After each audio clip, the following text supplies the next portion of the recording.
Ms. Cole. We are ready. Why does this sometimes take so long? Because I was on the computer to log in. I was the one announcing. You already clicked over here. You were getting ready to It was just. Yes, yes.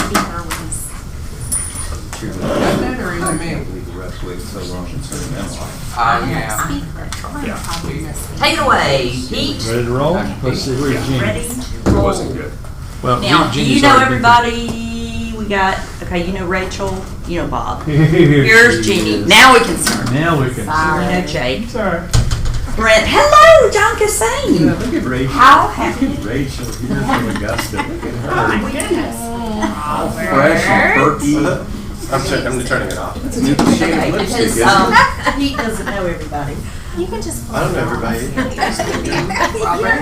What? I figured I need to come because I never heard of Kelly. Whatever it is. Command, I'm like, oh. I was in your Pete. for a while. She didn't say anything No, about it. but still, I got yours as I was remedial help required. I got the email, had no more job loop as I was entering. I'm like, well, I don't know what to do John, then.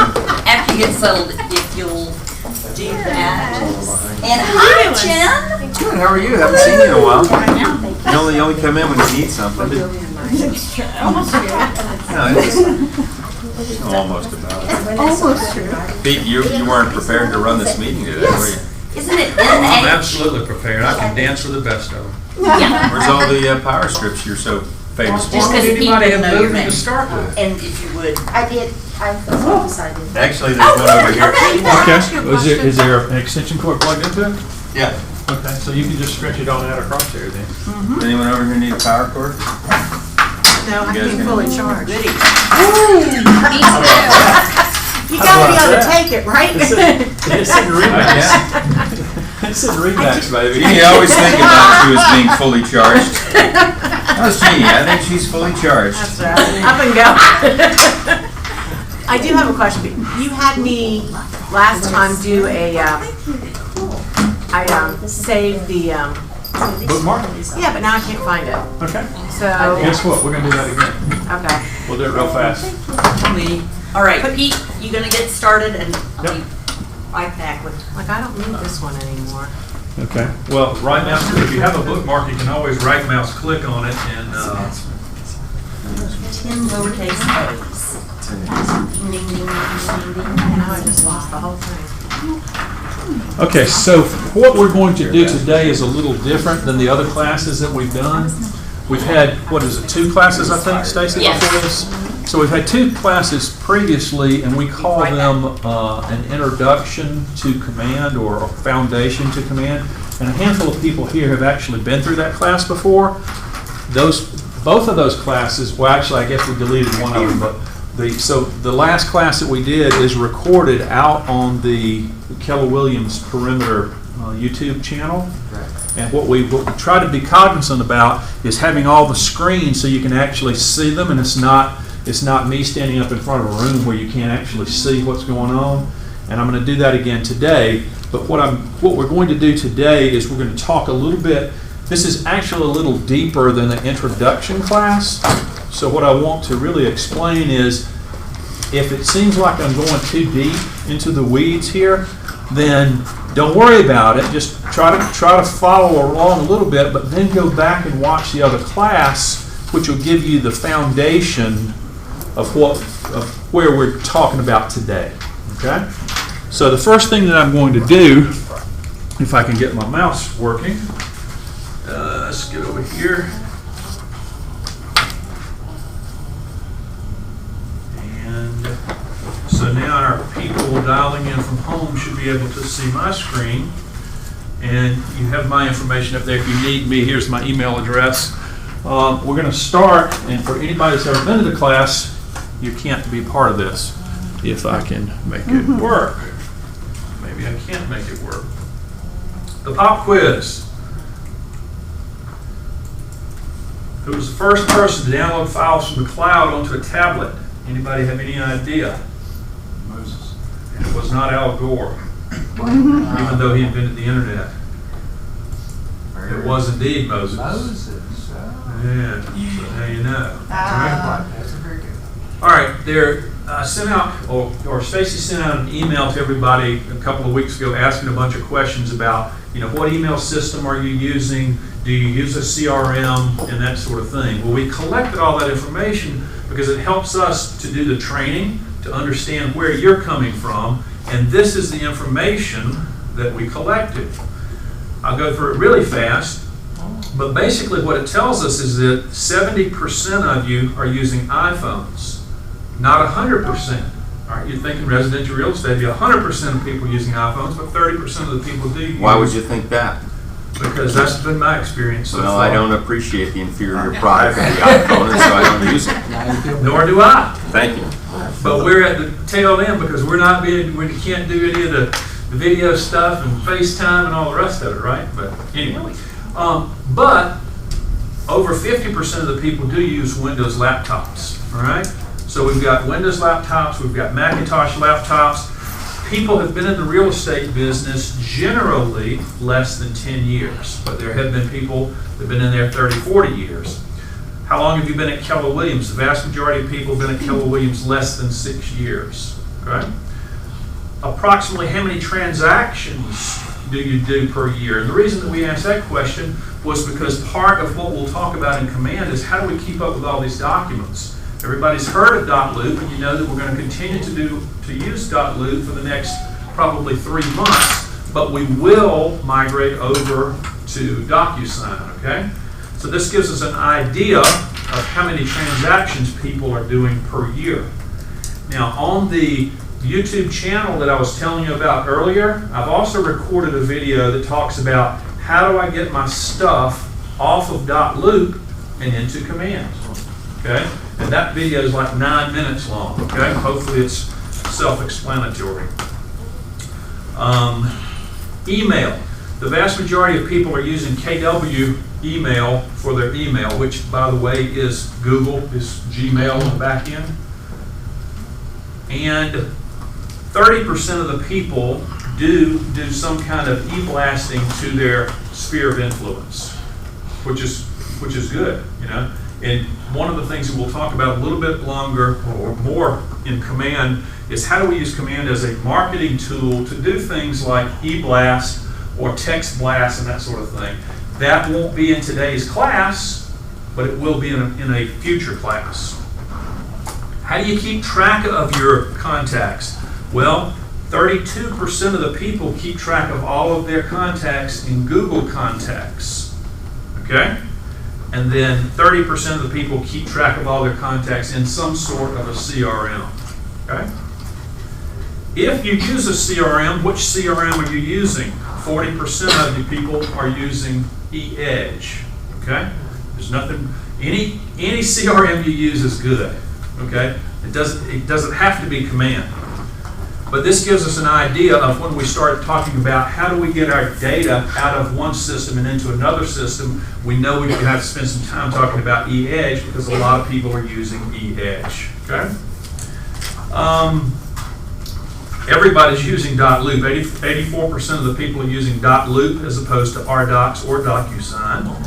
And everybody stores all of their transactions in .loop, all right? So that's why we collected the information to give us a better idea of how to teach the class, understanding what platform everybody's using. All right, now, Stacey, I can't make my mouse work. I don't know what I'm doing wrong. Okay. I don't know if it's dead battery or what, but it would, if you can put that fire out for me, it would help.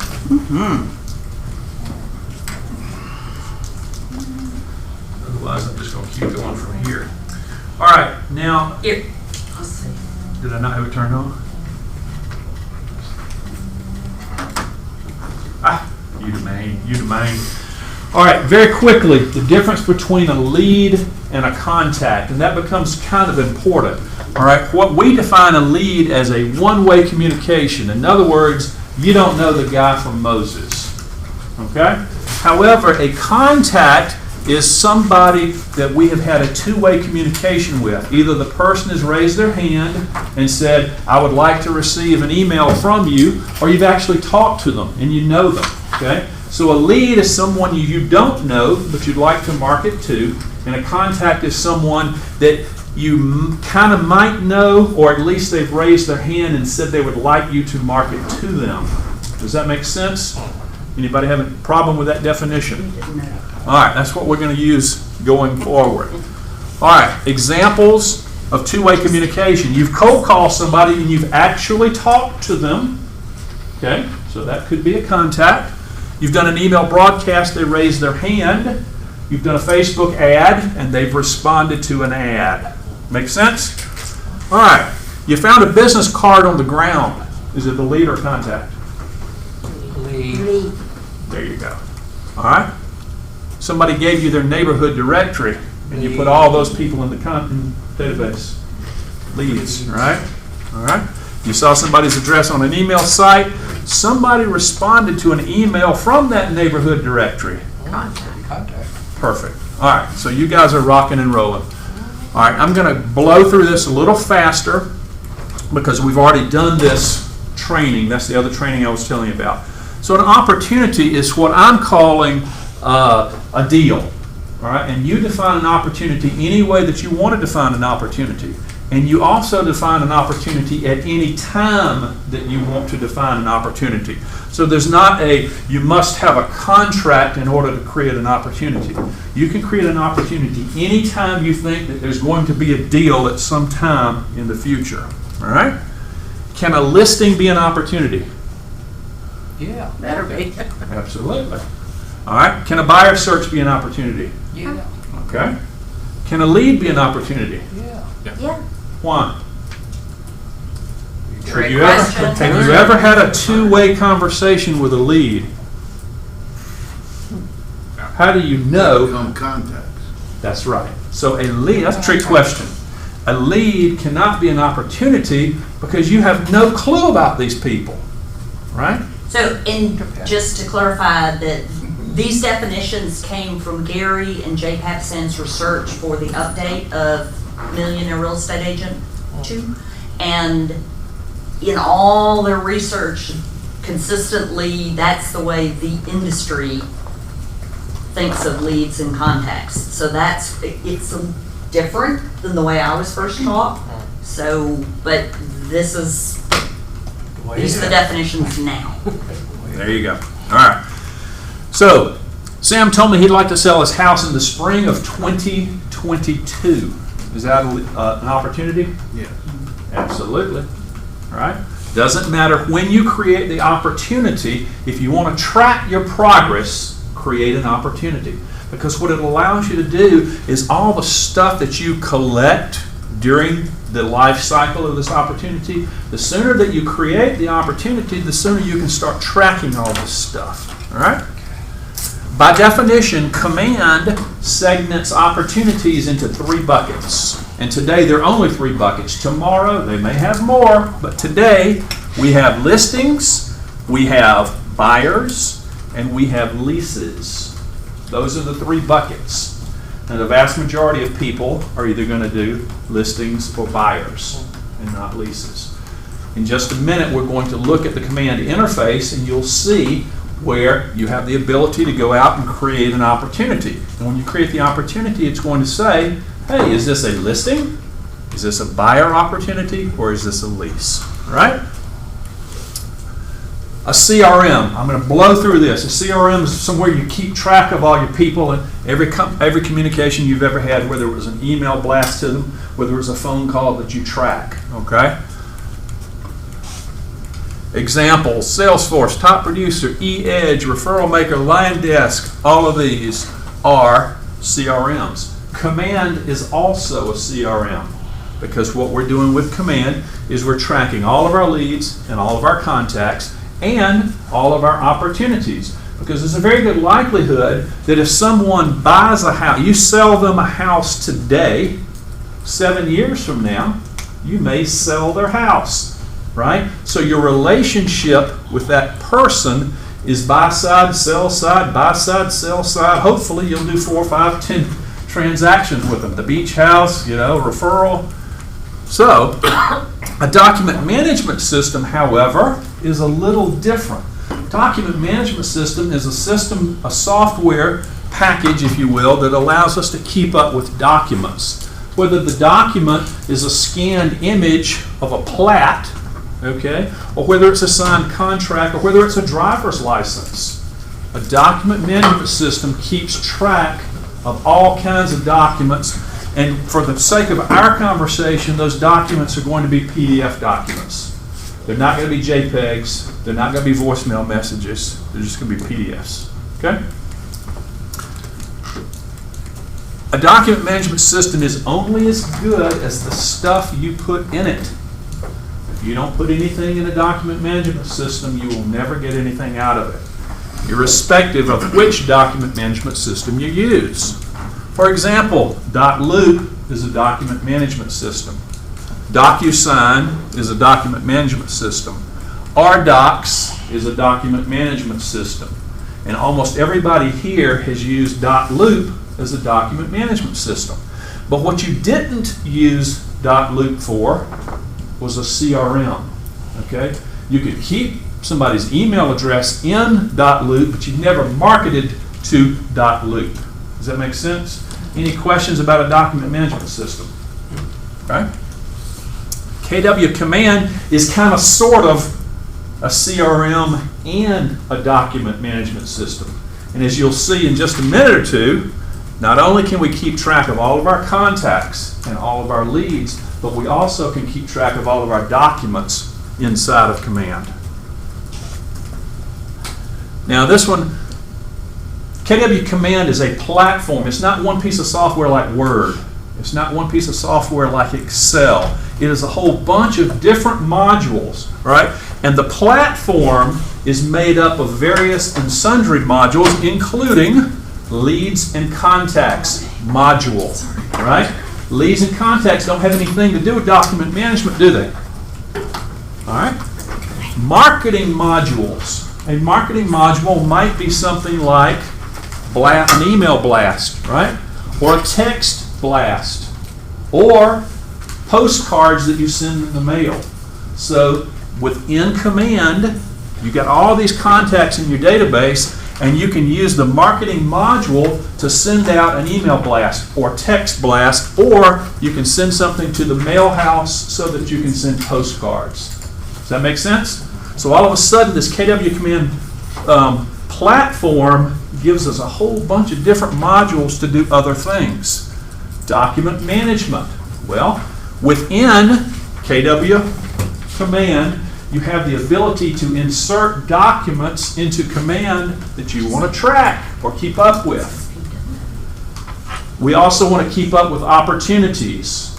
Now you can use Command as a CRM to keep up with contacts and never even use opportunities. If you do a deal and you want to get paid, you got to create an opportunity. As you'll see later on, it allows us to pull that information out of the opportunity, and you don't have to fill out a green sheet anymore. Okay? So that'll be kind of neat. A lot of these modules have different types of integration. So they're third-party pieces of software that can plug into these different modules. Some have a direct integration, some have indirect integration, some can go in and back out, and some are one-way, some are two-way. A document management system can plug into Command, a document management system like DocuSign. We're not training on DocuSign today, but we will train on DocuSign in the future.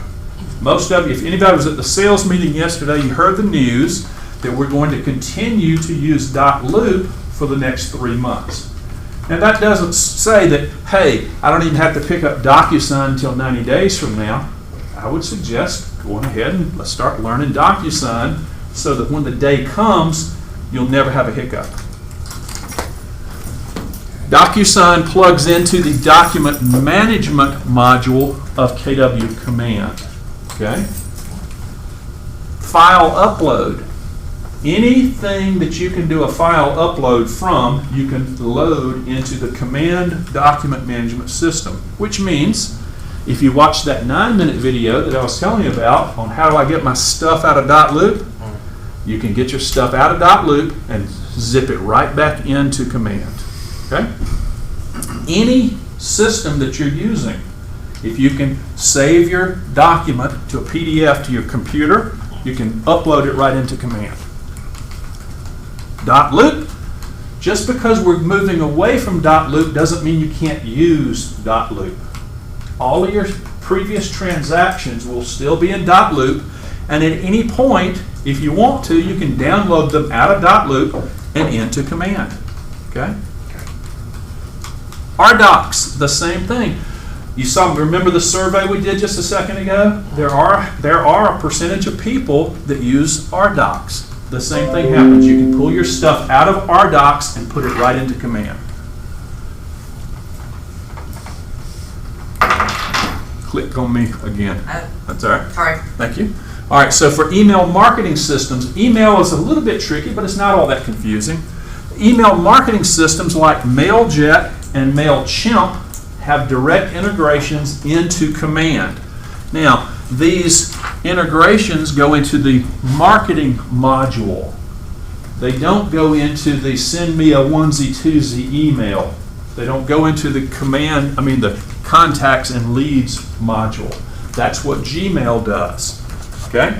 So Gmail plugs into the leads and contacts module, but MailJet and MailChimp plug into the marketing module, because these two pieces of software, MailJet and MailChimp, are what are going to allow you to send out 1,000 emails if you want to. Make sense? Any questions about that? Question? When you're talking about the marketing module, I'm trying to figure out on the left side of KW Command, is that campaigns? Well, yes. So there are all kinds of campaigns. One type of campaign is email marketing. Another type of campaign, text messages. Another type of campaign is direct mail. All of those are campaigns. Okay? But yes, the answer is yes. I mean, campaigns, for instance, there's several marketing applets like Designs and stuff like that, but the sending portion is campaigns. Okay. Other CRMs. Remember, in our survey, other people are using things like Top producer. What was the other? No. Wise agent. No. eEdge. Thank you very much. Clicker. So eEdge is the one that most people at KW are using. So eEdge has the ability to talk directly into Command. All right. However, for the ones that don't have a direct connection directly into Command, there's a little piece of software called PySync. And part of when you start running Command is you'll start creating a link into PySync. And what PySync is I call it the Rosetta Stone. So PySync understands Command. PySync also understands Top Producer, Referral Maker, and like 100 other applications. So any database in another application, PySync can take the data out of that one and stick it into Command for you, so you don't have to retype all these people. Okay? So, Hey Pete, is PySync, it's free but only one use? well, so PySync, like a lot of these plugins, cost money if you want to go above and beyond. But the deal that KW has with PySync is you can have one integration, and what you would do is the biggest integration you have that doesn't cost you anything. One free integration. Yeah, but if you're like a team and you've got 5 or 6 different applications out there, and you want to have all of those applications talking into Command, then you may have to pay extra for application 2, 3, 4, 5. Right? The same thing happens on MailChimp and MailJet. All right. I think Jeannie has 10,000 names in her database. Well, MailChimp allows you to have 2,000 names in your database for free. But after that, then they charge you progressively. I guess technically, it would be regressively. The more you have, the less it is. Okay? But for over 2,000, they charge you the more. less per additional block. Yeah. So by 10,000, on a per name basis, it would be less. It's all right. Whatever. Okay. Right. All right. So that's what PySync does. So PySync allows these other external applications to be able to talk to command, and we do it through PySync. Anything that's in yellow here, eEdge, Gmail, Mailjet, MailChimp, DocuSign, those are direct connections directly into command. You don't have to use PySync for that. All right, a life cycle is a deal. All right, what I tell people is a human life cycle, there's only 2 steps. You're born, you die. Any questions? There's a lot of stuff that happens between those 2 things, right? So those are phases of our life. The same thing happens with an opportunity. There are phases of an opportunity. Well, you know, something you would say, oh, I prospect, I've got a deal, it's active, and I close. Well, command has a couple of definitions that they talk about, and we're going to look at that in just a second. So if we look at this as a life cycle of a deal, it starts out over here as, we'll just say, a suspect, right? And then the deal gets hot, and then you close. That's a life cycle. Now, in a life cycle of a real estate deal, we have different phases, and different things happen during the different phases, and you, as an individual real estate agent, do different things. So, for instance, Bob probably conducts his business a little bit different than Jake does. So how Jake So Jake defines his phases one way, and Bob does it somewhere totally different. All right. Over time, during these various stages, you have different checklists of the stuff that you do. For instance, when somebody says, hey, I want to sell my house, and you go, all right, I got this checklist of 10 things that you want to do. Well, Jake has a checklist of 14 things, Bob has a checklist of 3. There's nothing wrong with that, because during that phase, he does things differently. And what we're going to see in just a minute when we create an opportunity is it allows you to create any phase you want to and put as many different checklists in every opportunity. All right? All right. This is the part that is hardwired into command, and these are the definitions. What you might call prospecting, KW calls cultivate. Irrespective of what kind of opportunity you're doing, whether it's a listing opportunity, whether it's a buyer opportunity, whether it's a lease, technically whether it's commercial, the very first stage is called, a phase is called cultivate. Then there's the appointment, there's active, there's under contract, and there's closed. When we look at opportunities in just a second, that's what we're going to see. Cultivate, appointment, active, under contract, and closed. Does that make sense? A listing opportunity. Now, a life cycle of a listing opportunity and a life cycle of a buyer opportunity and the life cycle of a lease opportunity might be different depending on how you conduct business. All right? The life cycle of an opportunity still starts with cultivate. Now, when we start talking about the different phases, we also have stages. In stage 1, and this is Pete. Somebody else, Jake may be totally different than Pete, but in the cultivate stage, and somebody raised their hand and said, I want to sell my house. Then the first 3 things I'm going to do is I'm going to find out the best phone number, the best email address, and I'm going to put their spouse in the database. And if this was a Post-it note, and I did all 3 of those things, I would peel that Post-it note off and I would stick it over here in the next stage of my, the next stage of my cultivate phase.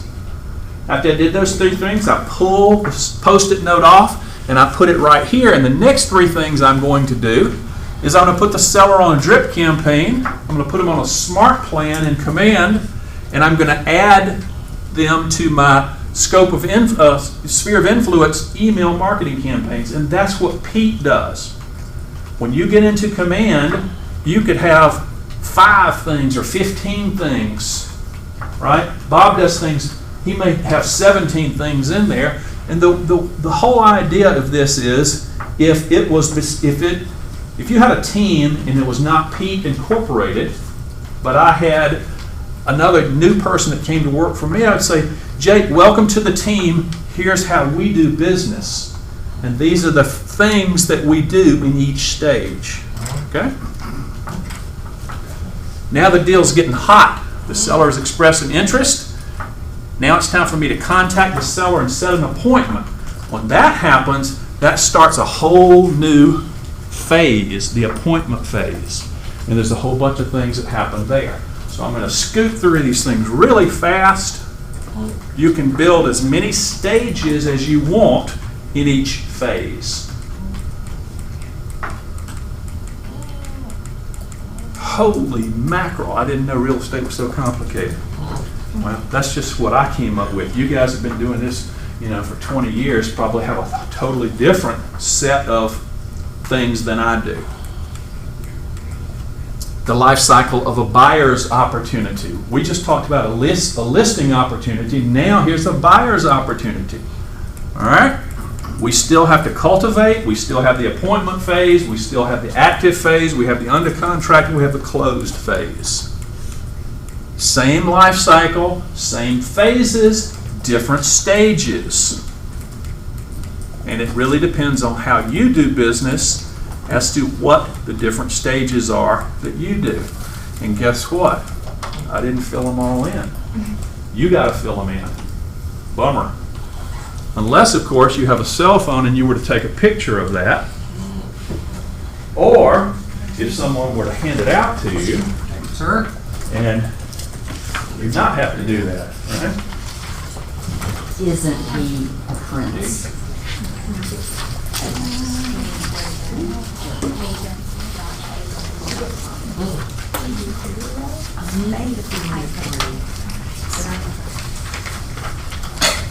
All right, the other diagram that was said, remember the platform a while ago? It looks kind of like this. I call it the spider. All right, so here's the spider diagram. If nothing else, it'll simply give you something. What the hell is he talking about? There's the blank one. You do that one too. All right. All right. Any questions so far? That was basically the foundation of command. Now, in the video that we did of the class that we did last week, what we just went through, we went through in 2 hours. So if I just blew your mind, Talked a lot slower. Correct. So if this was way too fast, then simply go back to our YouTube channel and watch that class. And I don't necessarily get a whole lot deeper, but we get deeper into the discussion about that. Question? Can you just summarize real quick I was like 15 minutes late, Right. so I apologize to everyone. Right. But so in 3 months, command goes live, or is it live now? And then Okay. how is it different from what we operate now? Like, is that where we're gonna have to go for all our functions? Like, I know we're switching over to DocuSign, Right. and I just pulled up command and I see how you can like sync everything in there. But is Right. this the interface that we're gonna have to work out of instead of my KW, or can you Okay. explain a little bit of that? Yep. So command is both a CRM and a document management system. Now you're familiar with .loop. You learned .loop. Didn't blow your mind. You figured it out. Right. DocuSign is just like .loop. It's just you'll just have to learn how to use DocuSign. It's not that big of a deal. Right. However, command is both a CRM and a document management system. Now the back end of command is going to be DocuSign. Most people that never even used a CRM used .loop, and they thought, well, that's my whole life is DocuSign, is .loop, right? Because you would put together a contract, you'd email it to somebody, they'd send it back, and you'd send it over to Lynn LaCroix, and our whole life revolved around .loop. Well, now our life is going to revolve around command, but we're going to use DocuSign as the repository for the documents and the e-signature engine. Gotcha. Okay? So when you need to create a contract, you're going to go into DocuSign, and you're going to create that, and you're going to send it to the other broker on the other side of town. They're going to send it back through the email thing that it does, and then you will link all of those documents into command into your opportunity. Then when you finally get to the closing stage, then you'll go in, as we'll look in a second, we're going to create an offer or multiple offers. You may have a situation where you got multiple offers, so you can track each one of your offers. You're only going to accept one offer, and ultimately when you accept that offer, you're going to send it to Ellie and Lynn. They're going to review it just like we've always done. They're going to say yay or nay. You work it back and forth, and then all of the information that you've put in over time, like what are you selling it for? Is there another broker? Are there any discounts? All of that will just go into what we used to call green sheets. So you won't have to do a green sheet anymore. For the time being, since they haven't worked all that stuff out, you're still going to do a green sheet today, but for compliance purposes, we're going to take all of our documents and we're going to put them into command. So it's kind of like we're doing 2 sets of books right now, but it won't be for long. Make sense? Question? This was probably answered way before, but are we accessing DocuSign through command, or do we go through FMLS like the old way? Command. But that's different. Yeah. FMLS is a Different whole thing. different system. Yeah, FMLS was called RDocs. Okay? Now, if you used RDocs in the past, then you can continue to use RDocs, but at some point you're going to take that contract and you're going to stick it into command. Is that what you're asking, Christine? I think I'm just confused. Okay. So for DocuSign, we Okay. can get to DocuSign through command? Yes. Correct, okay. Yes, absolutely. You'll click on a button and it'll take you into it. Now, DocuSign is a different piece of software, just like .loop is a different piece of software. But at some point you learned how to use .loop and you go, okay, I got it. Same thing's going to happen with DocuSign. You're going to say, hey, this is kind of just basically the same thing. You will learn how to use DocuSign, which is a different piece of software than Command. Okay?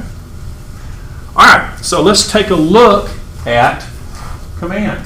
Everybody's got a computer, correct? Mm-hmm. All right, and then we sent out a video a couple of weeks ago and said, hey, watch this video before you come to class. What did that video say? What computers can we use? I think that's Chrome. PCs and Macs, right? What's the browser we need to use today? Chrome. Chrome, right? Can we use an iPad? No. That's right. You can use a Chromebook, however. Okay? We do have one agent that uses a Chromebook. All right, so everybody bring up Chrome on your computer. And let me know. I'm assuming they'll be able to use iPad soon. iPad is an app. Okay? So KW Command runs in a browser window. And there are certain things that Apple does that are proprietary and they won't give developers access to it. So it makes the software hard to run. So until they write an app for an iPad, you can run Chrome on an iPad, Right. and it might work. But if weird stuff happens, then all bets are off. Nothing you can do. That's right. All right. That's right. Okay. If you were to run KW Command on Safari, it might work, but weird stuff might happen, and all bets are off. The challenge that you have is you say, I need tech support, and you call up Austin, and you say, I'm running Safari, and they say, can't help you. Next caller. Okay. I don't have Chrome. You don't have Chrome? You have to download it. Okay. Chrome. So you need, everybody has Chrome, correct? Because everybody watched the video that said you got to have Chrome, you got to bring Chrome into the class, and you've got to be able to log into the network, right? All right. So we've got Chrome. The first thing I'd like to share, this is not part of Command at all, but do you know how to see the bookmark bar on Chrome up at the top where it shows you your bookmarks? Does everybody know how to do that? Mm-hmm. If you don't have that, if you don't see your bookmark bar, raise your hand for me. Okay? All right. Let me show you a little trick here.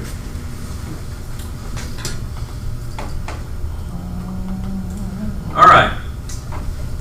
you see this up here? You can type in any address you wanted to. You can type exxon.com if you wanted to. Okay? Now, you see the little lock over to the left? Okay? Now, if I simply left click one time and hold my mouse button down and I drag it down here to the bookmark bar, I can put it anywhere on this bookmark bar that I want to, and I drop it. So now, anytime that I bring up Chrome, I can simply click this button right here, and it'll bring up KW Command for me. Or, if I wanted to bookmark Exxon.com, I'd simply go to Exxon.com, drag the icon over, and drop it, and I would have a shortcut for Exxon.com if I wanted to. Make sense? Okay? Is this not in my KW? There's no link from my Correct. KW? Well, how about this? How about if we did this?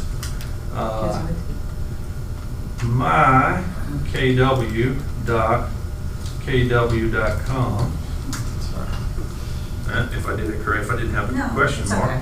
All right, so let's just say that I wanted to go to my KW every single day. So now that it's up here, I can drag this over here and drop it, and it'll create a shortcut for me. I guess. That's I don't think that was your question.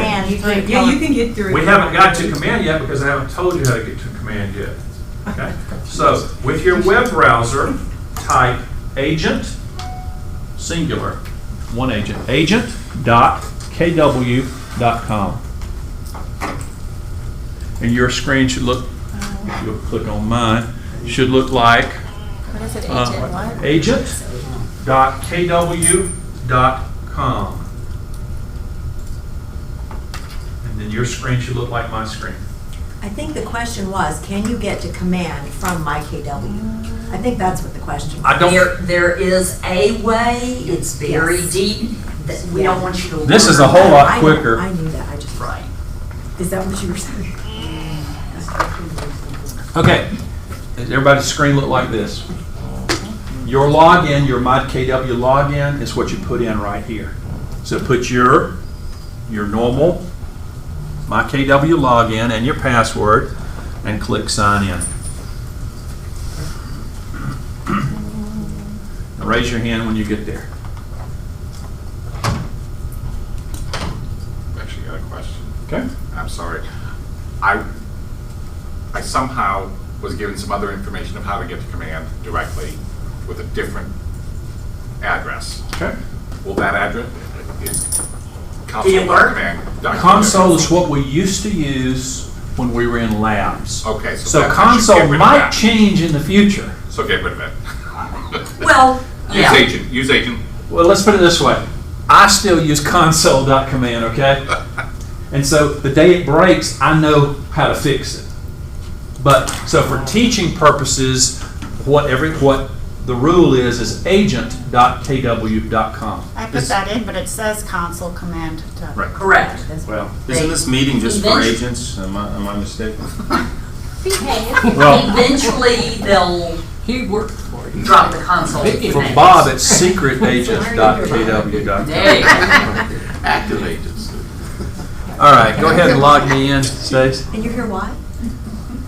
Just took a run sheet. You ready for All right, did everybody sign in? Everybody signed in? Yes. All right, so your screen, well, it doesn't look exactly like mine, but it kind of sort of looks like mine. Okay? Yours is going to look different because I've already got stuff in mine. All right? And notice these icons over here on the left-hand vertical side.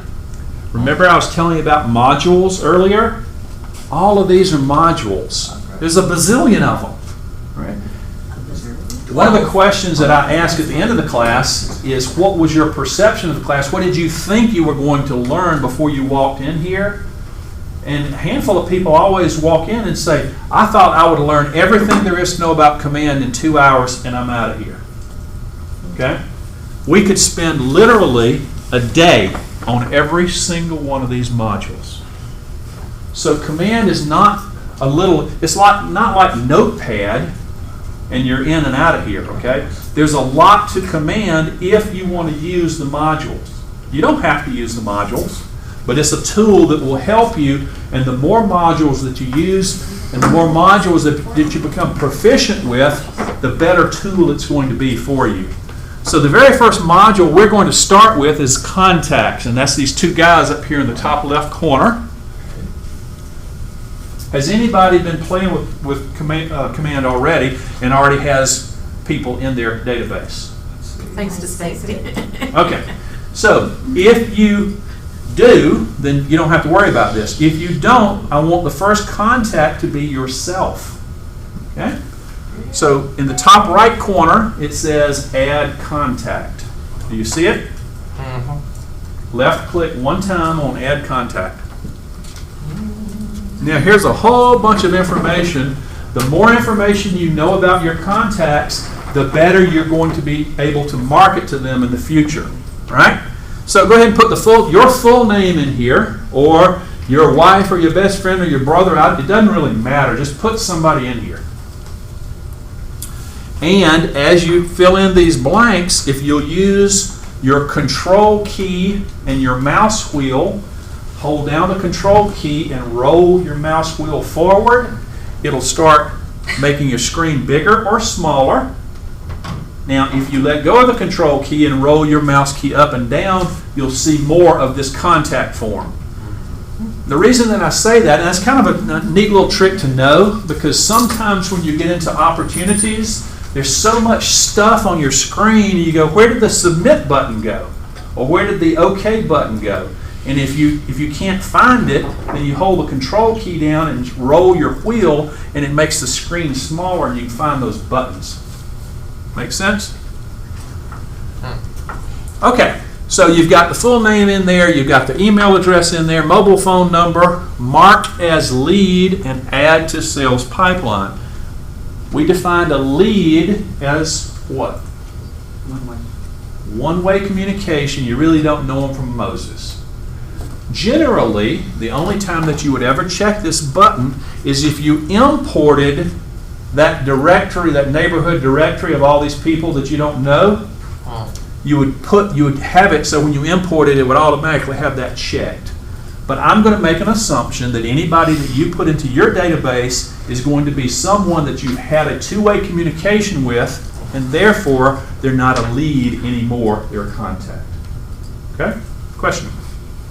If I have an Excel sheet, can I import that into command? Absolutely. Contacts? Okay. As a matter of fact, and we'll talk a little bit more about that. We won't get into it today, but you see this button up here that says import? Right.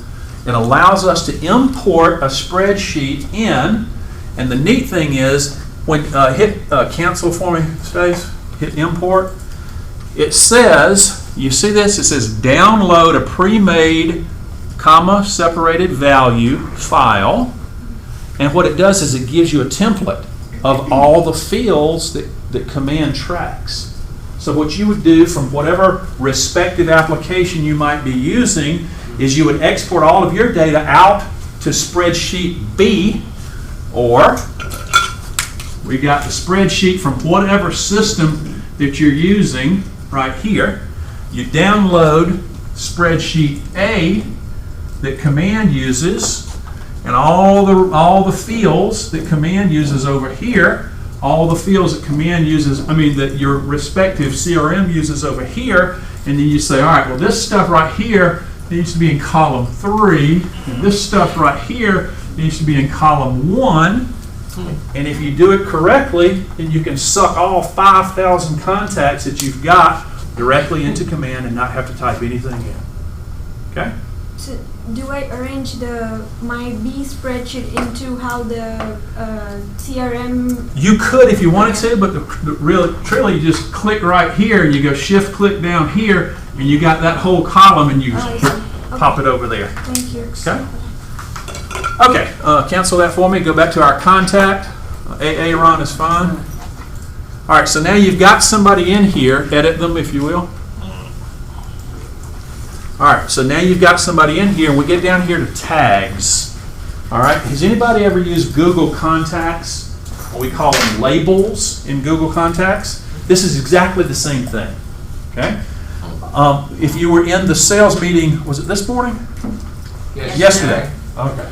All right. We talked about, well, everybody that is a Georgia State football fan, you might want to send an email blast or text message to them congratulating them on the football game. Well, you can tag people with as many tags as you like.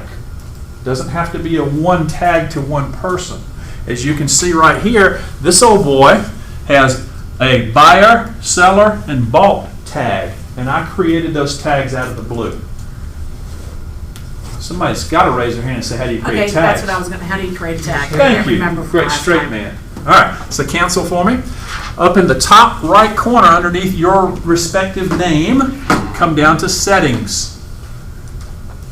Then over on the left, drop down to custom tags. Create new tag. And you create a new tag, and not only can you create a new tag, but go ahead and create a new tag for me. And let's just say football is the tag name. And since the only color of football that matters is red, then we would create it red. And so now you can have as many tags with whatever color that you like. Football. Question? So, using PieSync, if you've got your contacts in, what do they call them in Google? Are they folders or are they labels in Google for contacts? I know Labels. They're labels. Right. PieSync doesn't pick that up, does it? Don't know. No. But Yeah. here's what. But you were going to say but? No, they're working on having ways, in similar to the way we do it in eEdge, where you can just go through and select 20 people and then say, apply this one tag. They don't, that's coming. What I would do personally is I wouldn't use PieSync. I would go into Google Contacts, I would export out into a spreadsheet, and it does export out your labels into the spreadsheet. And then they go into command as tags. Then we would import, remember the import button? Then we would import spreadsheet B into spreadsheet A, and this column over here has all of your tags in it. And we would say, okay, well, let's see, this column right here needs to come to this column right here, and then they're in there. Okay? Any questions about tags? Can't you create a tag whenever you're creating? You can create a tag on the fly from within the contact. So go back and edit our contact, and we come down to tags right over here, and just start typing something. Whatever. Okay? And hit enter. And now you just created a tag. Here's where you can shoot yourself in the foot. If you will go into the system and create the tags like we just did, then every time you go to apply a tag and you click the mouse button, all of the existing tags that you already created pop up, and you don't misspell it or recapitalize or have two tags that are the same thing but one of them's capitalized and one of them is not. That make sense? So yes, you can absolutely create it on the fly. In my opinion, the best thing to do is to go create a system tag. Now, one of the other things that you can do, if you hit cancel for me, is when we list all of our contacts, so go back and list our contacts. If you'll notice, here are the system tags right here, and here are the custom tags. You can filter your entire database by however you misspelled the tag, and then you can do a global search and replace and fix your screw up. Okay? I'm just looking to Do see. you have yourself in as a contact, and do you check all your tags so that when you send a blast, you get a copy of it? The challenge I have is I'm using my own database here, and I have gone in and deleted and added and deleted, and I've totally screwed up my whole database. I have no idea who's in here right now. It's totally wonky. All right, so that's the challenge. Is I don't have a training account that I can do that kind of stuff. Yeah, he's got Barney Rubble, so do I. Barney is an actor. A lot of people don't know that. You're probably not old enough to know, but Barney is an actor, and I know Barney, but. So Pete, could you just show us once more? If you click on arrow, how do you create a tag on the fly if you're in a contact? You All have right. to start with edit. Yep. Come down here, and I just started typing Okay. fan enter. Enter. That's it. I mean, What color do you want it to be? It needs to be red. There you go. Perfect. Yeah. And then you hit add. Thank you. There you go. Choices. Now, if you put Now there's like UGA fan, and then you got Georgia fan and UGA fan, wait a minute, this is getting confusing because I've got 10,000 records like Jeannie's got, then you need to clean up your database. In my opinion, it's very important that you spend more time massaging your database and getting it clean before you bring it into command. It takes twice as long to prepare a wall to paint as it does to paint it. It takes twice as long to prepare a database to import as it takes to import it. Okay? Okay, so top left corner where it says back to contacts, irrespective of which module you're in the top left corner, you can always go backwards by clicking up here. Do you want me to? Yeah. So. Yeah, there's always going to be a hyperlink back to the beginning of the module that you're in. Always upper left. And we're on the main page. So quick question, what's the point of putting your contacts in here if you already have a CRM that is connected to like MailChimp or, for example, like client local on the commercial side, I use that for my CRM. You can absolutely use what you're using. Okay. This is simply a piece of software that Keller Williams has developed and says, here it is, it's for you to use. Now, when you do it, ultimately, commercial's a little different, all right? So right now, commercial doesn't have an opportunity, but for compliance purposes, one of the big things in real estate is that agents are doing the paperwork correctly so everybody doesn't get sued. Right. So the fancy word is compliance. So one of the things that we have to do at some point is when you get the deal far enough along in the life cycle is you have to create an opportunity and upload that document so that the compliance people can say you're doing it right. Gotcha. All right? All right, so we've created a contact and we've got a module. Remember your spider diagram? So the module that we've just been working in is our leads and contacts module. Now we're going to create an opportunity. So we're actually going to go into the opportunity module. All right? Can you do it here? You can do it here if you want. All right, so. Open the contact that you just created. And then put your mouse over here on the word opportunity. I'll tell you what, before you click on it, so we created our contact, and this is all the information we have about our contact, and we can scroll down and see more information about our contact. But we also have a real-time dashboard of everything that we know about this particular contact. So when it says timeline, if you had sent an email or received an email and you linked Gmail into command, then every email that you have sent or received is going to show up in your timeline right here. Okay? If you create an opportunity, it's going to show up in your timeline. You see all of this activity right here? All of these things show up in your timeline so you can say, you know, I remember having breakfast with Jake back on the 13th.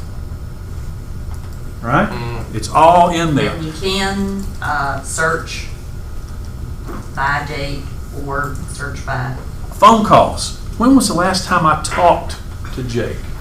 Boom. As long as you enter it into command, it'll show up. Okay? All right, so that is the blue bar is underneath timeline. It shows us everything that we know about Albert Aaron. Now, what about all the opportunities that we know about Albert? Because 2 years ago, I sold him a house. Now he wants to sell the house. So I got two opportunities about Albert in here. Does that make sense? We have no opportunities about Albert.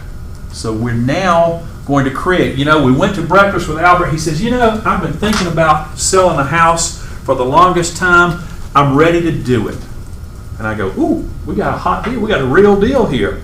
I'm going to create an opportunity so that now I can track everything there is to know about this particular opportunity. So the button says create opportunity. And when I create the opportunity, and you can certainly go into the contact that you've created, and let's create an opportunity. Well, let's get to this page right here before we start filling it out. If you're there, raise your hand. If you're not there and you're stuck, raise your hand. Okay. Lorraine, what's your face? Something unrelated. Okay. All right. So we're going to create an opportunity. Now, Command knows which office or which market center you're in, and ours is called Atlanta North. Oh, sorry. Create the opportunity.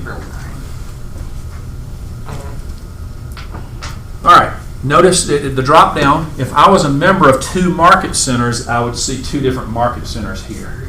Okay. Now, the opportunity type. There are only 3 types today. What are they? Listing. Buyers, and lease. Bingo. All right. So why don't we do a listing? Because that's logical. All right. And because I started on Albert's record, it automatically puts his name in there. Okay? What you'll find in Command is there's probably 2 or 3 different ways to do exactly the same thing. It just depends on which door you come in. Because we came in the record door, it automatically puts his name in there. But if I had come in the opportunity door, it would say, hey, who do you want to create this opportunity for? And I would have to drop down and pick Albert's name. But because I came in the record door, it automatically puts his name in there. And then it says, what is the opportunity name? Now, you can type in anything you want to, just like we used to type in anything we wanted to in .loop. However, to help Ellie and Lynn, there's a format that they prefer us to use, and it is? The street address, like we've been doing. So I'm going to put it this way. I'll double check with Ellie to make sure.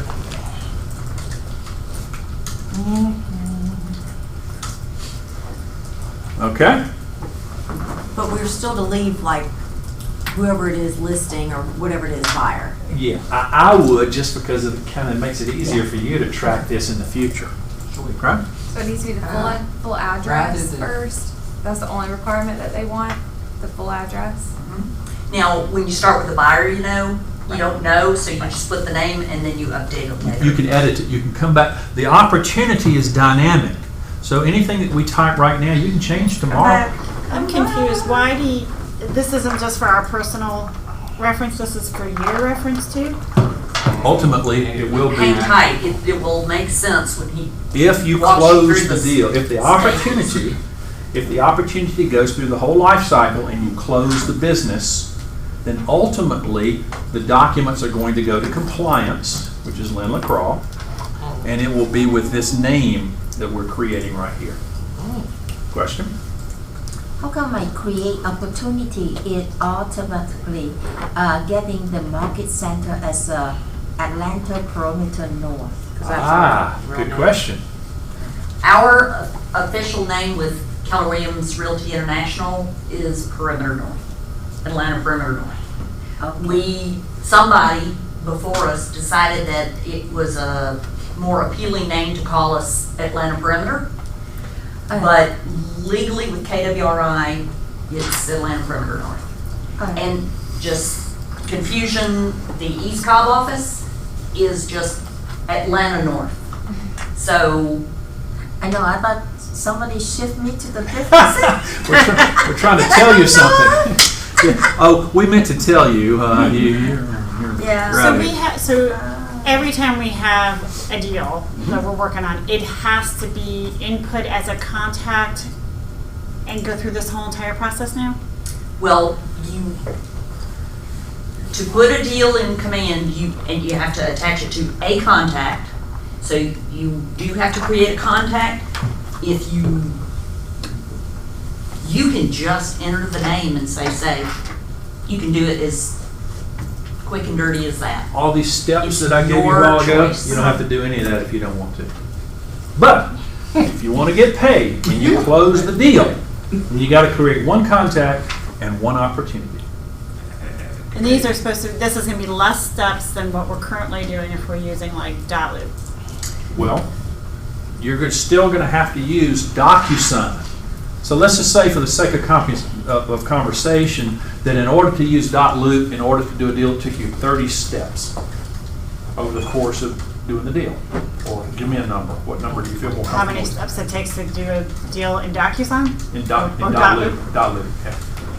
I'm not sure I understand your question. I Well, just, you create- I just add it in .loop and I'm done, so Well, you- it's not. But did you send it to somebody to get signed? Yeah, Okay, well, that was 2 steps. Did they send it back? yeah. There was 3 steps. Okay. Did you send it to Linda Crawl? Submit That for was review. 4 steps, right? So But to my start point with, you is, have to put their it's going to contact take in. X number of steps using the piece of software to do a deal. Which is the same In thing. DocuSign, I don't know how many steps, but let's say it takes 4 steps to do exactly the same thing in DocuSign. Well, I guess my question, is this in addition to doing a DocuSign or a .loop? Or is this like replacing it? I'm not, Yes, I'm kind this of is, confused as all right, to- so DocuSign and .loop are document repositories, or a document management system, okay? Compliant, we used to use .loop to do compliance. We're not using .loop to do compliance anymore. Compliance, if you think about it, when we use .loop, we put a whole bunch of information in there, right? Who owns .loop? Zillow. Right. So we've said, hey, thanks but no thanks. .loop, you're a great piece of software, but the guy that owns you, we're not giving him all of our data. So we're going to go to another system, and that new system is called DocuSign. Okay? So all of that data that's in DocuSign, you're going to be able to get to via command, and when you put in the deal, it'll automatically send it up to compliance and the green sheet at the same time. Okay. Jeannie? Okay, and when you start with .loop, you have a section where you put in the seller, the buyer, details. the agent. Yep. If you have all That's that right. information already in command, will it put it into? That's the whole. Yeah. Well, see, I think that was your question. is Not only that, but you'll be able to click on the listing and it'll pull the address and all that information. So I think that's what you were kind of asking, like if you got it into command, you're gonna have to put less into DocuSign. So Correct. So it uploads all that information Exactly. automatically into, Automatically. so I don't have to input it into DocuSign also. It uploads all Correct. the information. That's absolutely correct. Hang on one second, Faye. Now, remember, you can create an opportunity at any point during the sales cycle. If you're on the buy side, you don't know the name of the address when you start. Remember, we created this opportunity name right here? We have no earthly idea what they're going to buy. We just know they want to buy a house. But you create an opportunity so you can track all this stuff. Then when they decide that they want to buy 123 Main Street, you come in and you edit, you put 123 Main Street. Faye, question.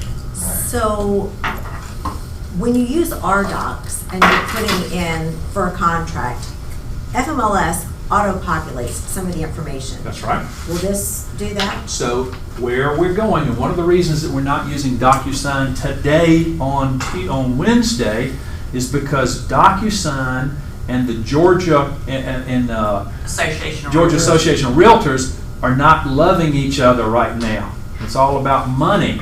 And once they figure out how much DocuSign is going to pay Georgia Association of Realtors, then they're going to say, fine, now you can use the GREC form on here, or the GAR form on here, and oh, by the way, when you hit it, we'll auto-populate all that stuff in there just like .loop used to do.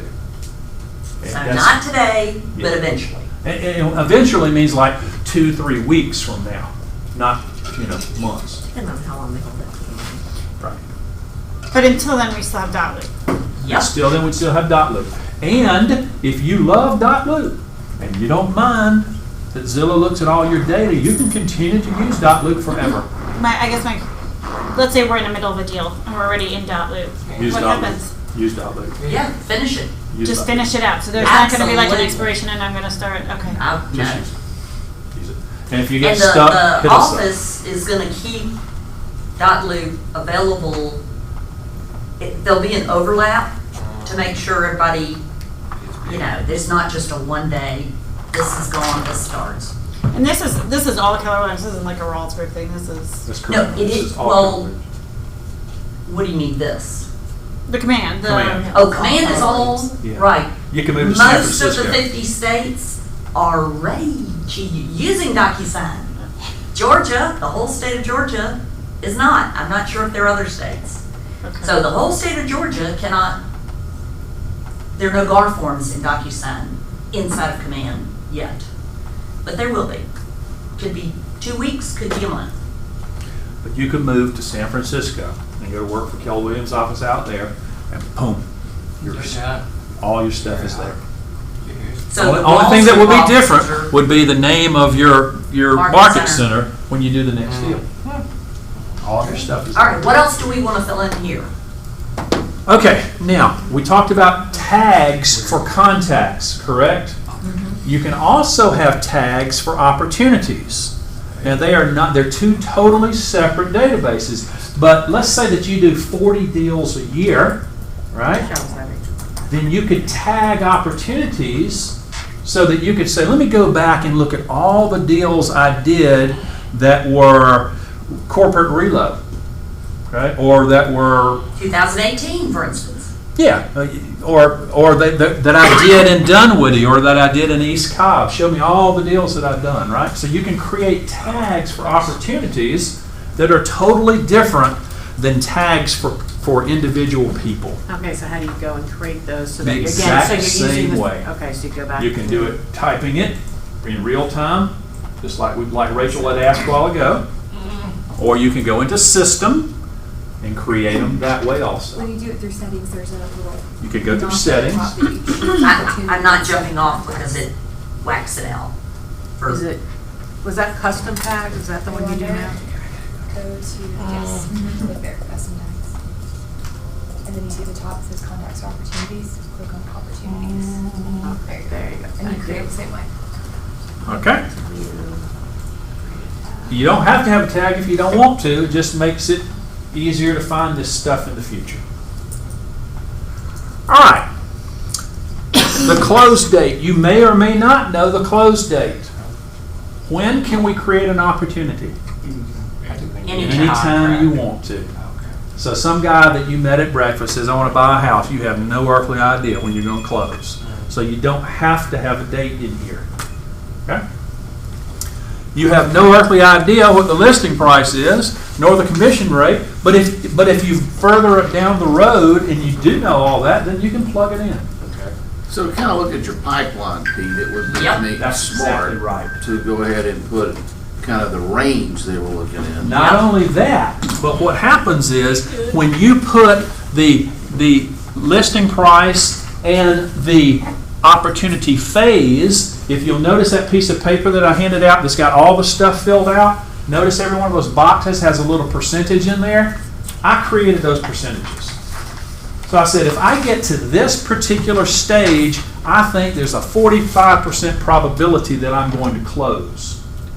So if I had a house that was a $100,000 house, and I got to the stage that says 45%, exactly like you just said, it will show you a $4,500 pipeline.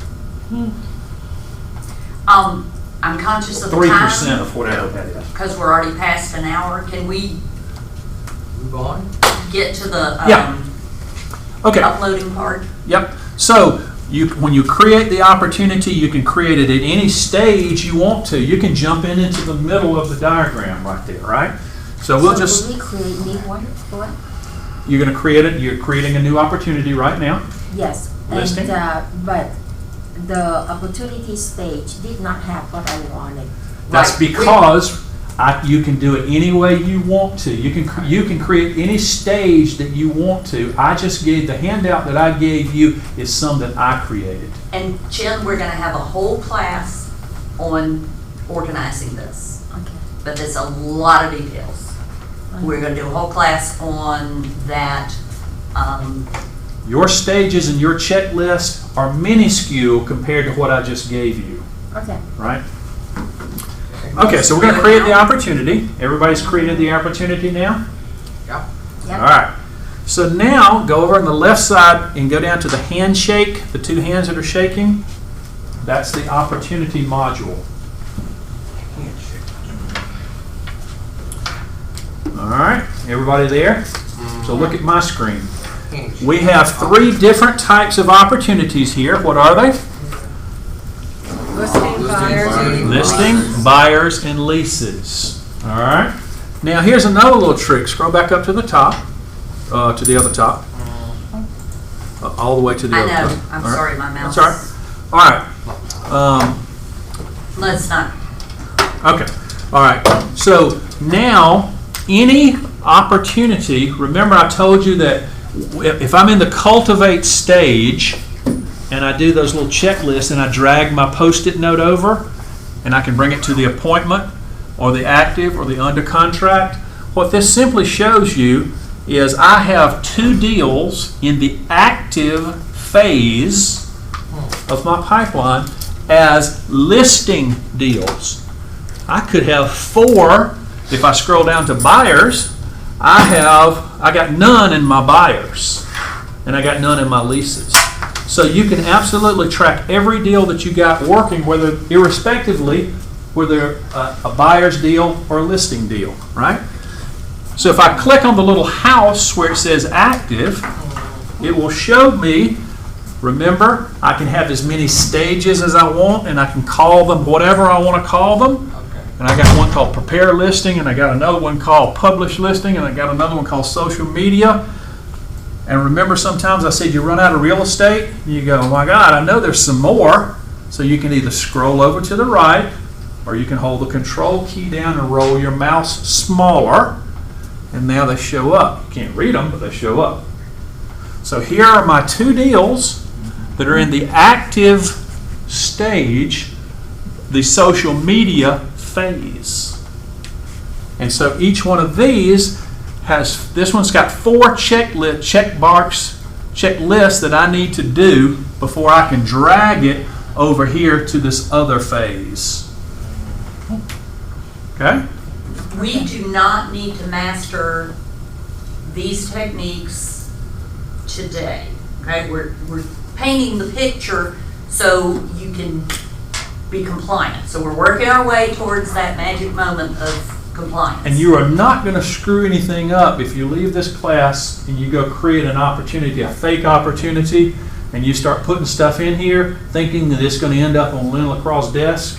It's not. Okay? You go in there, play around with it. Now, if you add contacts and you put an email, all that, the history, you call them on the telephone, it's good to go. I mean, there's nothing wrong with the software. You can absolutely use it right now. Okay. Question? How does it go to get to Lynn LaCroix's desk? We're going to get there in just a second.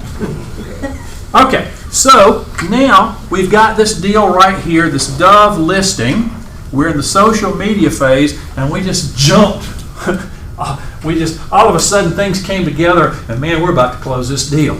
So we're going to take this particular listing, and we're going to drag it with left mouse click, drag it, and when it comes up here, this is going to turn into dots.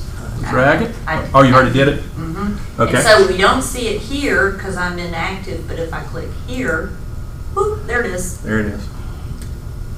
So you can ta-ta, move it that way, ta-ta, and then, did that already.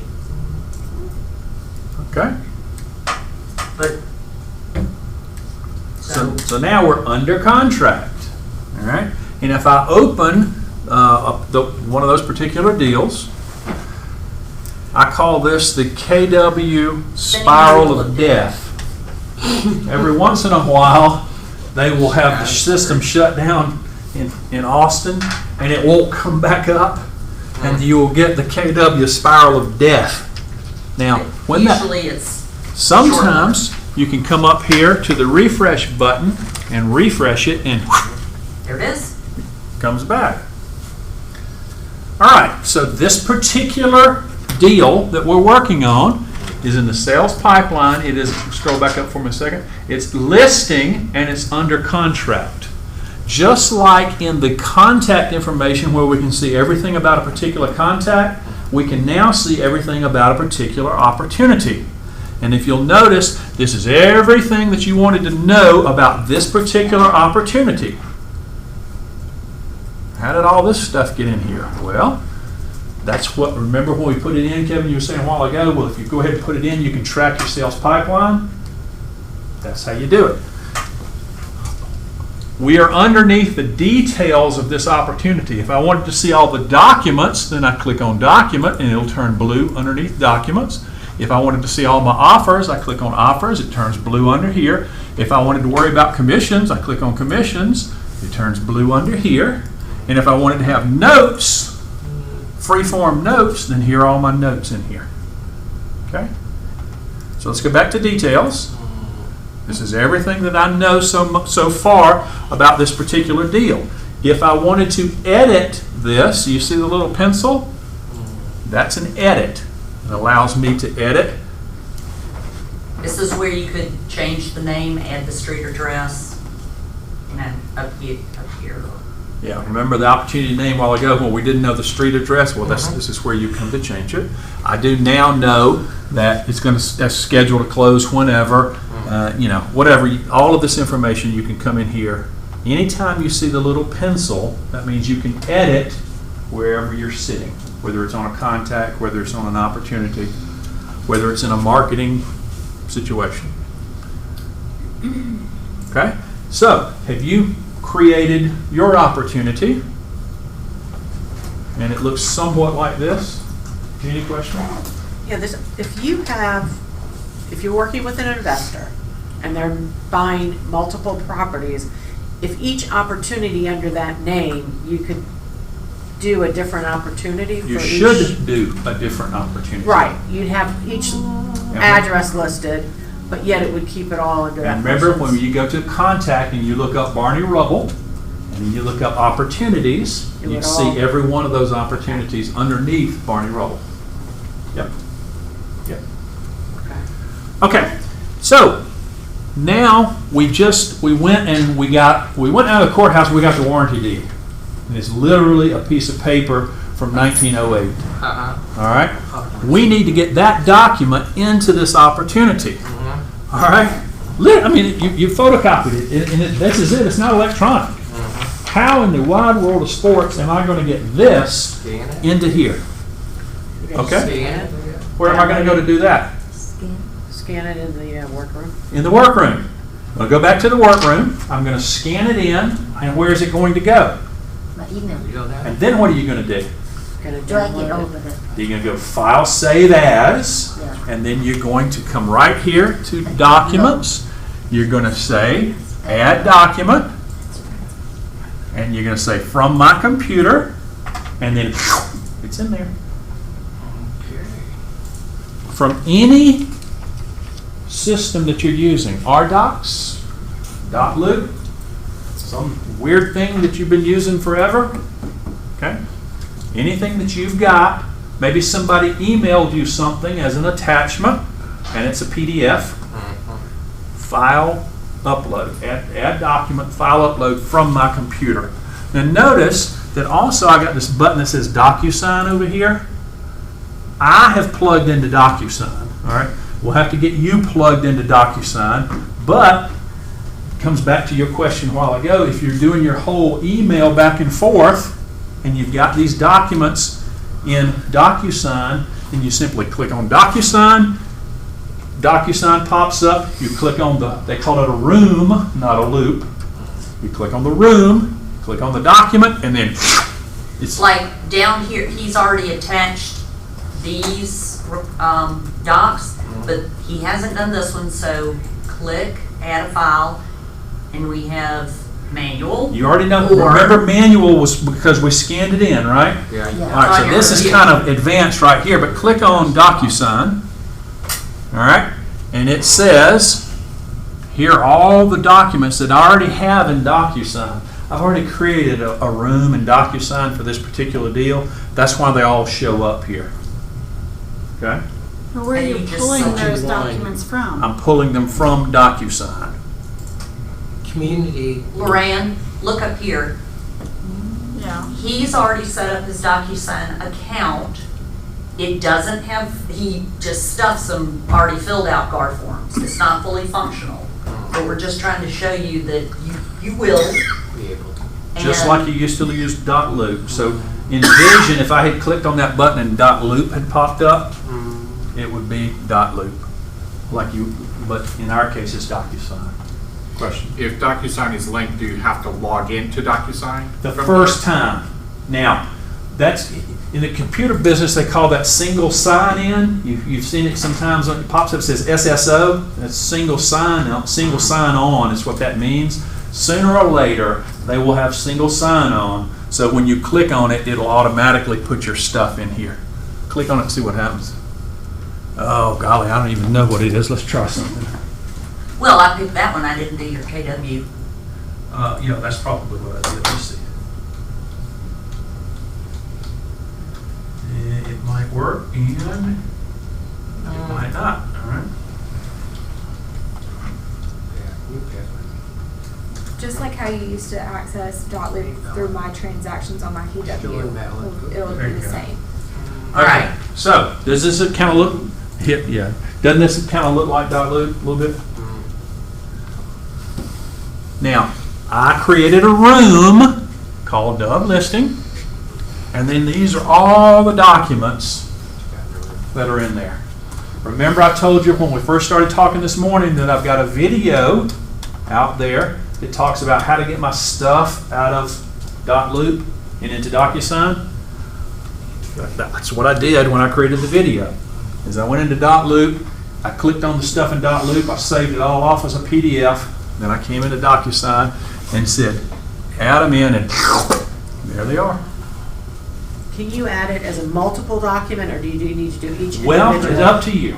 Okay. So, let's say that you wanted to track all the documents you did in 2016. It's up to you whether you want to suck them all in as individual PDFs. One of the things that you can do in .loop is you can go into .loop and say this particular deal, one check mark, and all 57 documents makes one the folders, PDF. Jeannie. Right, that's what I'm thinking. Can I do it as a multi? Yes, you Absolutely. That one sale versus having to do each individual Absolutely, you can. Okay. Absolutely. You can. That's better. Yeah. But understand that if you go back to look at that document, you're only going to have one PDF, and it's going to be 157 pages long. Yeah. Right. Can DocuSign split documents like .loop? I'm sure it can, but I don't think you'd want to do that. Yeah. You know. Yeah.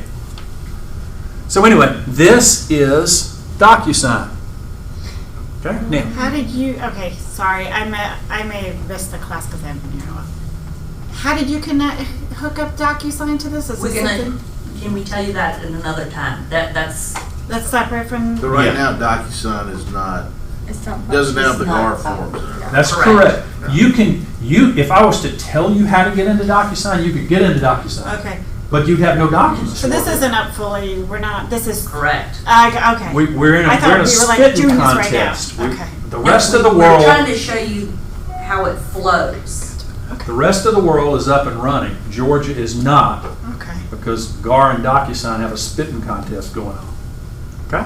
All right, so leave that open and come back over to Command. So notice we got two tabs. We've got the Command tab and the DocuSign tab. Okay? More than likely, that's the way your screen is going to look also. All right. Now, all right, so we've got, and for compliance, if you'll notice right here, listing agreement required. Okay? Legal description conditionally required.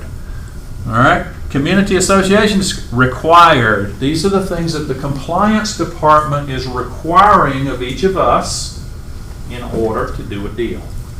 So automatically, all of that's going to pop up when you create a That's listing correct. opportunity. When you That's create a new awesome. opportunity, all the required stuff is going to pop up. That'll be nice. and it's Well, gonna- the list of That's what's right. required. Yeah, Yes. it's the list. That's It's not good going for to put it doing in there that. for you, but it's going to tell you here's the stuff that is required. Then you can And go we do- upload it. And we Bingo. have the GAR form numbers, and then we've got like affiliated marketing, mark fraud. What, do you know if it's something that's indicated as required and it's not applicable? Yeah, and Like like the community community- association, I need to change that to conditionally required, because not everybody has one. And every state's going to be different. I mean, the gains that do Georgia Yeah. and Alabama, right? Well, if you know something when you see it, tell us, because I mean, we, law school, were told, do this, but, you know, mistakes, interpretations. So let's assume for the sake of conversation that we've uploaded all the required documents and we've got everything that Lynn LaCroix wants. Okay? Now we need to take this and submit it to the Market Center. For compliance review. This is Correct. not for commissions. But how do you get your client to sign it? Well, that's DocuSign. Okay. Not That was me. That's what was in it. Yeah. I was Sorry. thinking it. I was looking to the front row because all the smart people sit on the front row. I need to clarify something. Okay. When you take a listing, you're supposed to, this refers to listing documents. You're not even under contract or anything. And you're supposed to submit those documents for review. Before you get to Shockingly, closing. not every agent does that. Now, when you have when you're under contract, see, we're here. If we were under contract, there'd be a different set of required documents or conditionally required. See all those? So it depends. And then at the closed phase, we need the settlement statement, and the office does that, the F-118. And if you are the owner of the property, an agent owner, that's a form. Now, what I did is just me personally, but I create another folder over here called miscellaneous documents. When you get that commission check, you scan it in on the scanner and put it into the deal. So now if you ever wanted to know how much they paid on that particular deal, there it is. That's good. Gotcha. Yeah, the suggestion is that up here, and I wish they didn't all say listing documents, all of this, and we put in a request because it just doesn't make sense that this says listing when some of them are buyers. They're gonna modify that. But, so if you have a buyer, you would go straight into here. You wouldn't even stop at this. When you put the buyer Well, don't you have to put agreement. the exclusive buyer's agreement? Yes. So what was I gonna say? When you're gonna have. Oh, the recommendation is we keep GAR forms up here, and down here are the sort of the non-GAR forms. I mean, I would consider a warranty deed like a GAR form, but your improvements to property or I created ancillary, a folder HOA for docs. receipts. All right, you're going to sell the house, and the inspection comes back and says, "We want you to fix this and this and this and this," and we got to have receipts at closing and all this kind of stuff. Create a folder called receipts. And guess what? I scan them all in there, and there they are. So if we ever get to a situation where somebody, I didn't receive a receipt, blah, boom, there it is. Kind of. So you create closing. whatever. You might have that. Like you do different than Bob does, right? Legal. But you do whatever you want to do. Question? Is there going to be any kind of menu or uniform that the office would like us to use, or is it totally everybody's creating their own folders? For the ones down below, the non-GAR form folders, I'll talk to Ellie. We haven't talked about it yet, but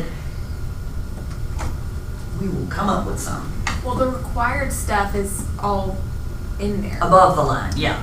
But she's talking about even with custom folders, like we could designate inspection report or inspection related items, you know. I was just curious. I didn't know if everybody was doing We something. don't have it planned yet, but we can.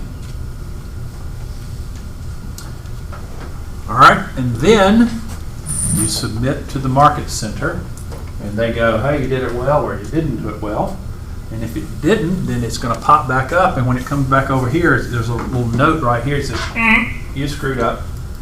And at that point, see these three buttons right here? Exactly. You come back over here, and you remove the document, and you try again. You correct whatever you didn't do, and you try again. Okay? So you can actually remove the document. Correct. Well, Not all no, edit. pause, slight confusion there. let's say you uploaded this doc, and look how it says Bowen receipt. And you go, what? That's not the listing agreement. You can remove that and then upload the correct document. After you have submitted it to Ellie, she's going to send it back and not the whole thing, but document by document, you'll either get accepted, rejected with an explanation. That's probably just the two to start with. And then when you go to, you can replace it with a corrected document, and it keeps track of the version history.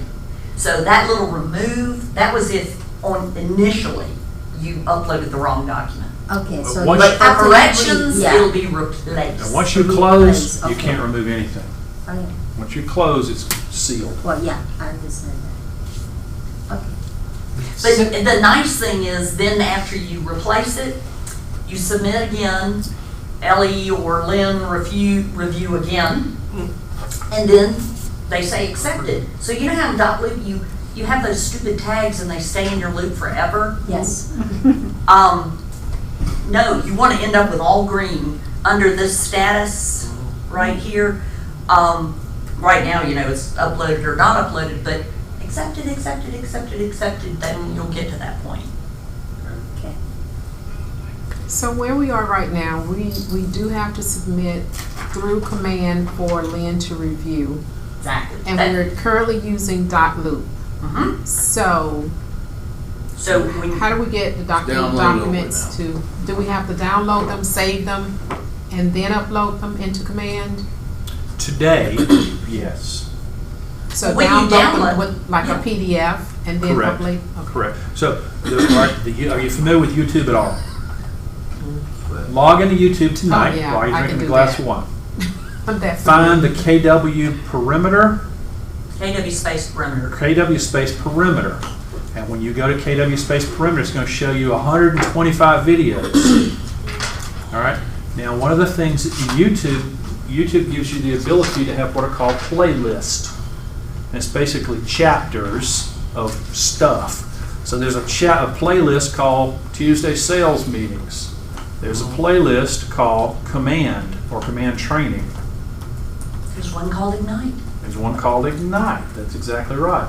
So simply click on the playlist. It's called Command, and right now you'll see 2 videos. By the time you get home, you'll see 3 videos because we're recording this right now.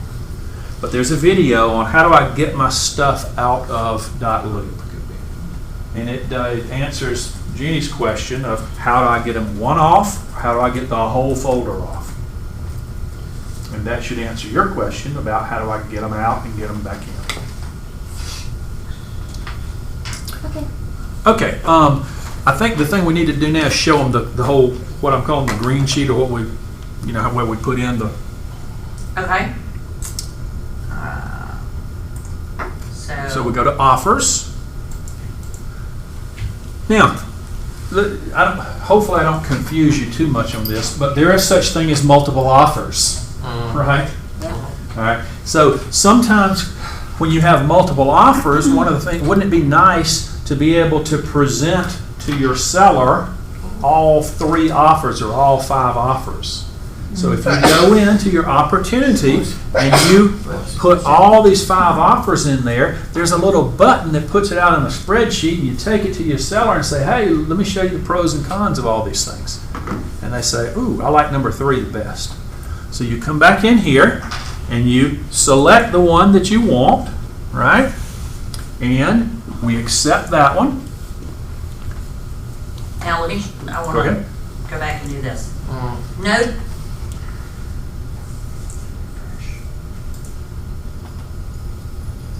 Okay, notice how commissions is grayed out. It starts off grayed out until you accept an offer.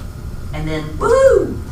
So you cannot submit your new, already filled out for you green sheet until you accept an offer. All right? You want to show that? Okay. Now, we go to commissions. Now remember, this is an opportunity. We know it's an opportunity because we're in the sales pipeline, listing, under contract. And then this is the name of I didn't do this correctly, but the street address, the name, and listing, and all the details about this particular opportunity are on this card because it says details right up here. And if we wanted to see documents, we'd click on documents. If we wanted to see all the offers, we'd click on offers. And if we wanted to see the commission information, we'd click on commissions. And here we go. And more than likely, most of this has already been filled out during the life cycle of the deal, because the closer you got, you knew what you were going to sell the house for, you knew what the commission was, you knew who the other agent was, right? So I'm going to show Darren his part. Add item. Choose a deduction. Yeah. Home warranty, maybe? No, he's contract closed. It's not, right now, it's not saving that information to keep filling in. I just have to keep filling it in. Right. We're working on having our regular vendors, you know, so you don't have to fill this out every time. It will happen. What is what? What is this deduction? Okay. On your current green sheet, you know, you got commissions and it's instant with your where you are vis-a-vis capping. You want to make a $25 to KW Cares. These are always there, but let's say you want to pay your contract close vendor out of your commission check. Oh, okay. You have choices. You can bonus somebody, a concession, deduction, inside referral in our office, outside referral, an agent outside our office. So like home warranty goes under. Well, if usually don't that come out at closing? Yeah. Right. That's so what. This is concession. This is your okay, this is your right. Okay. So notice that this is the submit button is grayed out. It's not well on when you submit it to Ellie. The part that uploads all the information into Winmore Cloudmore is not perfect yet. So that's why I told you a while ago, go out and start playing with this. You can't screw anything up because you can't submit it. Okay? You can't submit this portion. Right. You can submit your documents. Yeah. Okay. But you can't, you're not going to screw up a green sheet or anything like that. Submit button. When you went under add item, I know you went to deductions. Was there something there that was for, okay, so that says that's actually bonus. Okay, so that's my question. And they know, and the minute they showed people this, they went, what about this? What about this? They know this is just the beginning of your choices. So and hit internal, what's it called when we have got another? Inside referral. Inside referral. Okay, click on that. All right. Notice it says agent over here. Yeah, should be. This is definitely for an agent in our office. Inside referral. So it's not. It doesn't. When you click there, Stacy, it said no options. Is that you just have to start typing a name?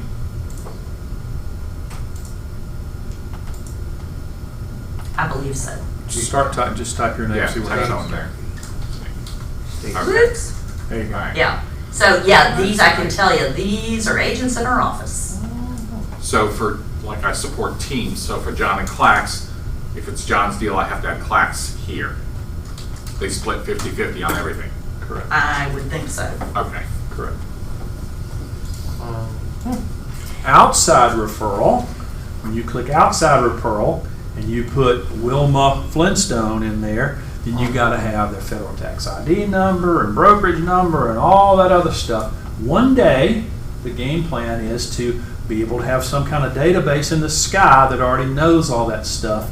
So when you put in, you know, whatever, Right, whether like it's every market center's W-9. right. And then when you put on, you know, Wilma Flintstone, then poof, it puts in Berkshire Hathaway and all the rest of the stuff. But today, you got to type it in. Just like if they were another independent contractor. One time or every time? I can't answer that one. I've never tried it more than once. Stacy, can you scroll back up?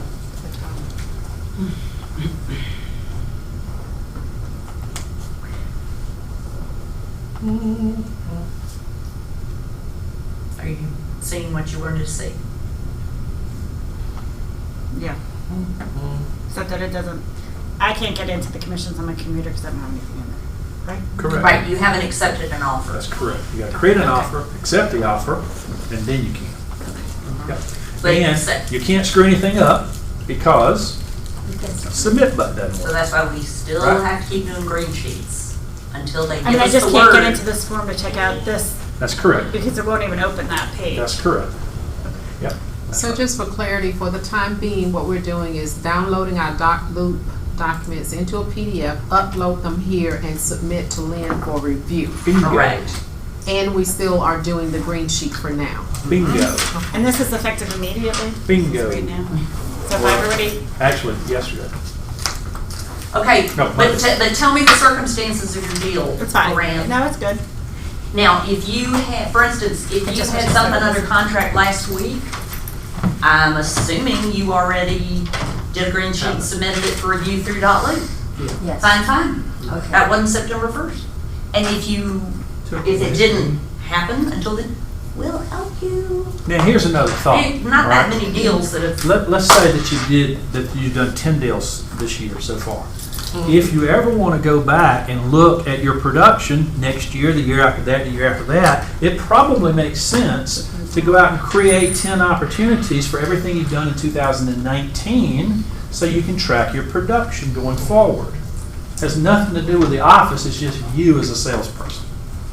It's your sales pipeline. You kind of have an idea of where you are. Well, that's also in in KW Connect, it has that information. Is that gonna go away? right, no. It's just, those are just numbers. Like if you wanted, it doesn't track by the name of your client. No, but to just, it Or has tag. each.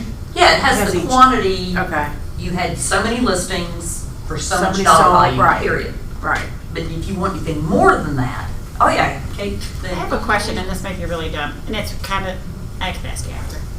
Okay.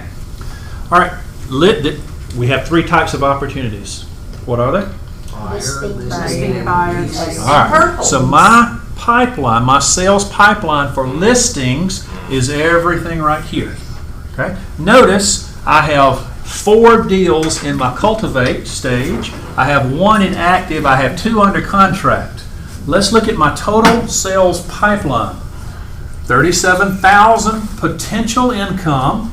My probable income is 15,000 because my probabilities over here, I got more volume over here with a lesser probability of closing. If these deals start moving over here, then what you'll see is my probable income starts going up. Make sense? Yes. And this is just on listings. If I was to scroll down to buyers, it would show me everything in buyers and everything in leases.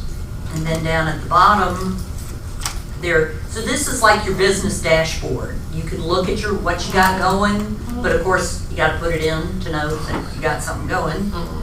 And so you can start fresh now. You can go back and add closed transactions for 2019.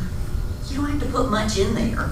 It's just creating an opportunity and sliding it over to the closed column. Rach. For submitting the green sheet or whatever they're gonna call it, when you do that after you have an accepted offer, you go ahead and fill it all out and submit it. Well, the nice thing is it's almost all filled out for you already. But yes, your sequence is correct. As soon as after, okay. Yeah, so you create an opportunity, eventually you do a contract or you receive a contract, and once you're binding, send the documents to Lynn, then once our commission is fully functional, you create an offer, accept an offer, And also and go to the before commission. that, submitting to the market center, you do that as soon as you're binding. Or you take a listing or you go binding. Okay. Those are the triggers. How about that? We did that in less than 2 hours. exhausting. So my question is, so you guys were the guinea pig today for this version. All right, Jeannie, you've sat through it before. What can I do to teach the class differently to the next group of people that will help them understand this better? Slower, longer. Slower, longer? Okay. When you walked in here, were you expecting to learn everything there is to know about command in today's Yes. session? Yes, absolutely. Okay. You hadn't done 101 yet. Okay, but Chin, No. why did you think that? I thought it was just like a system swap over, so Something simple. So yeah, something just like, okay, this is what you used to do, and then this is what you're going to do now, and you swap and you're done. Okay, good. That's why I asked the question. So what I have to do is I have to communicate to people that this is a bigger fish, right? Exactly. Okay. With multiple chapters. Yeah. Yeah. Okay. And it's also like multiple things in there. Because when I walk in this class, I thought, like just anything with the contract, not look, that's it. Okay. I'm gone, Okay. yeah. Any more questions? I think you did a pretty good job. Yeah, I mean, I Yeah. thought it was a Thought you had a good good speed. flow, so, You went elementary. and I think now we're gonna go